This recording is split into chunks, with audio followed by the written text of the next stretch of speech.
ከሀገር ውጭ እየኖርክ ለምትወደው ሰው ስጦታ ስትልክ አንድ ቀን ግን ከስጦታው በላይ የሚቆይ ነገር ማድረግ ትፈልጋለህ። ከ2 ዓመት በፊት ከአረብ ሀገር የምትኖር አንዲት አድናቂ ወደ እኔ መጣች። ለምትወዳቸው ሃይሚና ብሩክ አንድ ልዩ ስጦታ ማድረግ ፈለገች እና ከፎቶአቸው አንድ ፖርትሬት እንድሰራላት አዘዘችኝ። ስዕሉን ሰራው፣ ግን አንድ ችግር ተፈጠረ። እነሱን የማገኝበት መንገድ አልነበረኝም። እሷ ኮንታክታቸውን እስክትልክልኝ እየጠበቅኩ ነበር። በመጠባበቅም 2 ዓመት አለፈ።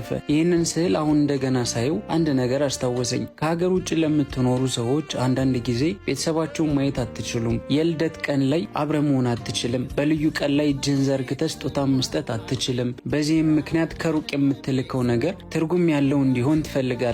ለዚህች አድናቂም ይህ አንድ ስዕል ብቻ አልነበረም። ሁሌ ስታያቸው የሚያስደስታትን ስሜት ወደ አንድ ሌጋሲ ማስቀመጥ ነበር። ከዚህ ፖርትሬት ጋር መጽሐፍ ቅዱስና የእነሱ ፎቶ ያለበት ትራስም አብሮ ተዘጋጀ። ከ2 ዓመት በኋላ ስዕሉን ሳየው እኔ ተለውጫለሁ፣ ስራዬ ተለውጧል፣ ብዙ ነገር ተቀይሯል።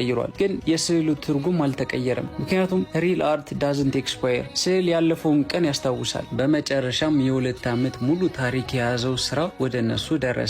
እናንተስ ከውጭ ሀገር ሆናችሁ ከልባችሁ ለምትወዱት ሰው ልዩ ስጦታ ማድረግ ከፈለጋችሁ ከኔ ጋር ተማክረን ልዩ ነገር አዘጋጅ